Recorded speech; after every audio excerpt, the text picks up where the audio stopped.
امام سیوطی رحمۃ اللہ علیہ نے سورہ رحمان کو قرآن کی دلہن قرار دیا تھا۔ سورہ رحمان میں اللہ نے اپنی تخلیق کردہ دنیا کی کئی نعمتوں کے حوالے کی مثالیں دی ہیں، جیسے سورج، چاند، پانی، مختلف پھل، درخت، موتی وغیرہ، تاکہ انسان ان نعمتوں کو دیکھ کر اللہ کا شکر گزار بنے۔ اس سورت کا نام اس عظیم ہمیشہ رہنے والی ذات کا ہے، اور اس پوری سورت میں اللہ کی پیدا کردہ نعمتوں اور اللہ کی صفات کا ذکر ہے۔ وہ نعمتیں جو اس دنیا میں بھی ہیں اور آخرت میں بھی ہیں۔ سورہ رحمان میں اللہ ان لوگوں یعنی کافروں کے ایک مسئلے کی بات کرتے ہیں، اور وہ مسئلہ ہے ناشکری۔ اللہ ان کی ناشکری کی بات بار بار کرتے ہیں اور ایک ہی سوال بار بار دہراتے ہیں کہ تم اپنے پروردگار کی کون کون سی نعمت کو جھٹلاؤ گے۔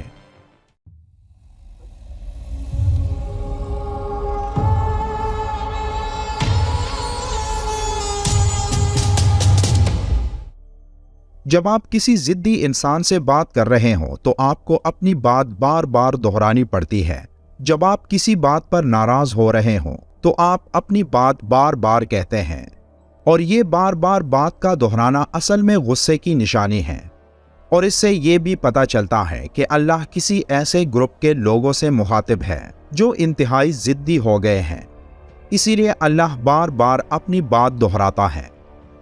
پوری صورت میں یہ آیت 31 بار دہرائی گئی ہے، جو محض ایک اتفاق نہیں ہو سکتا۔ اس آیت کو دیکھ کر کفار مذاق اڑاتے اور کہتے کہ ایک ہی بات کو بار بار کہنے کا مطلب کیا ہے؟ یہ تو کسی انسان نے جان بوجھ کر ایسا لکھا ہوگا۔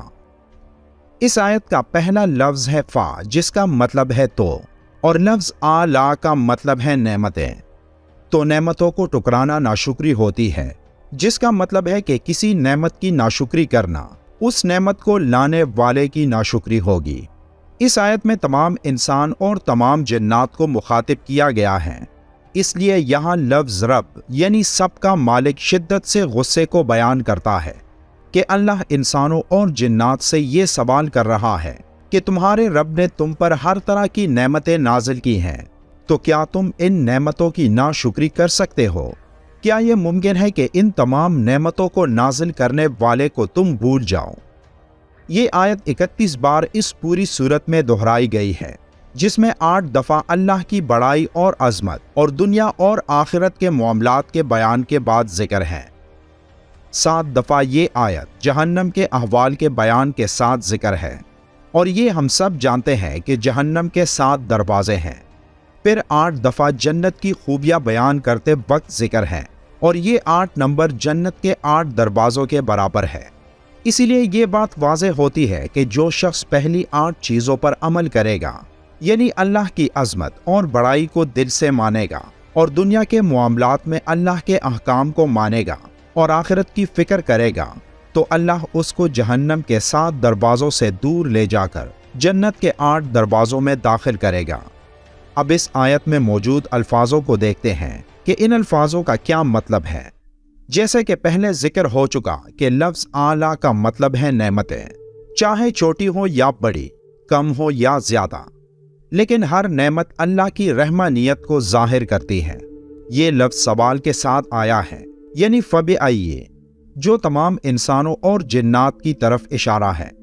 پھر لفظ رب ان تمام نعمتوں کو پیدا کرنے والی ذات کی طرف اشارہ ہے، جس کی مرضی کے بغیر اس دنیا اور آخرت کی تمام نعمتیں ظاہر نہیں ہو سکتی۔ اس آیت میں لفظ اعلیٰ لفظ رب سے منسوب ہے، جو اس سچائی کو صاف صاف بیان کرتی ہے۔ پھر لفظ ربکما، جو رب اور 2 مخلوقات یعنی انسان اور جن کے ساتھ منسوب ہے، جو یہ ظاہر کرتا ہے کہ رحمان جس نے تمام انسانوں اور تمام جنات کو پیدا کیا اور ان کی نظر آنے والی اور پوشیدہ ضروریات کا اہتمام کیا، تو وہ رحمان جو بہت خیر خواہ، بہت مہربان اور بہت رحیم ہے، اس کی نعمتوں کی ناشکری کرنا انتہائی بڑا گناہ ہے۔ اس صورت میں یہ آیت پہلی دفعہ آنے کے بعد 30 مرتبہ مزید دہرایا گیا ہے، جس میں نمبر 3 اور نمبر 30 کا گہرا تعلق پوشیدہ ہے۔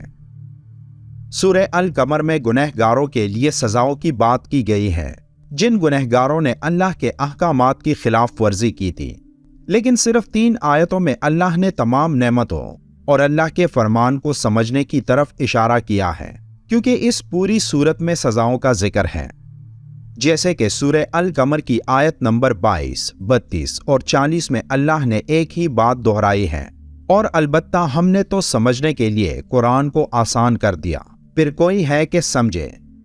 اس بات کو ذہن میں رکھیں، کیونکہ سورہ الانعام میں اللہ فرماتا ہے، جو کوئی ایک نیکی کرے گا اس کے لیے 10 گنا اجر ہے، اور جو بدی کرے گا سو اسے اسی کے برابر سزا دی جائے گی، اور ان پر ظلم نہ کیا جائے گا۔ یہ آیت اس بات کو واضح کرتی ہے کہ ایک نیکی کا بدلہ 10 گنا ہے، لیکن ایک گناہ صرف ایک ہی دفعہ لکھی جاتی ہے، تو اس لیے سورہ قمر میں یہ ایک آیت 3 مرتبہ آئی ہے، کیونکہ وہاں سزا کا ذکر ہے، لیکن سورہ رحمان میں یہ ایک آیت مزید 30 مرتبہ دہرائی گئی ہے، یعنی ایک پہلی مرتبہ اور 30 بار مزید جگہوں پر آئی ہے، کیونکہ یہاں نعمتوں کا ذکر ہے، اور یہ 30 ضرب 10 کا حاصل ہے۔ جیسے سورہ القمر میں 3 مرتبہ ایک آیت کا ذکر آیا، کیونکہ وہاں سزا کا ذکر ہے، لیکن سورہ رحمان میں 30 مرتبہ، کیونکہ وہاں نعمتوں کا ذکر ہے، تو ایک نیکی کا اجر 10 گنا ہے، تو 3 ضرب 10 جو کہ 30 بنتے ہیں۔ 31 بار اس آیت کے دہرانے کے پیچھے ایک اور حکمت یہ بھی ہے کہ نعمتیں 2 طرح کی ہیں، ایک وہ جو نقصان یا مصیبتوں کو دور کرتی ہیں، اور دوسری وہ جن سے فائدے حاصل ہوتے ہیں۔ اب سورہ رحمان میں 8 جنتوں کا ذکر ہے جو سب سے بڑا فائدہ ہے، اور 7 جہنم کا ذکر ہے جو سب سے بڑا نقصان۔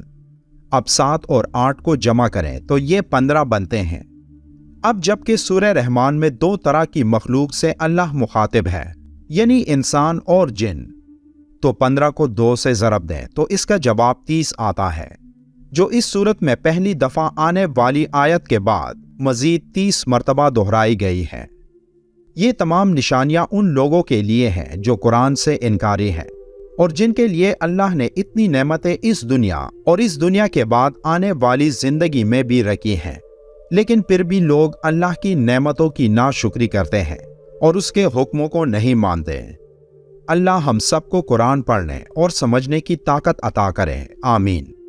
ویڈیو کے آخر میں ایک بار درود شریف پڑھنا مت بھولیے گا۔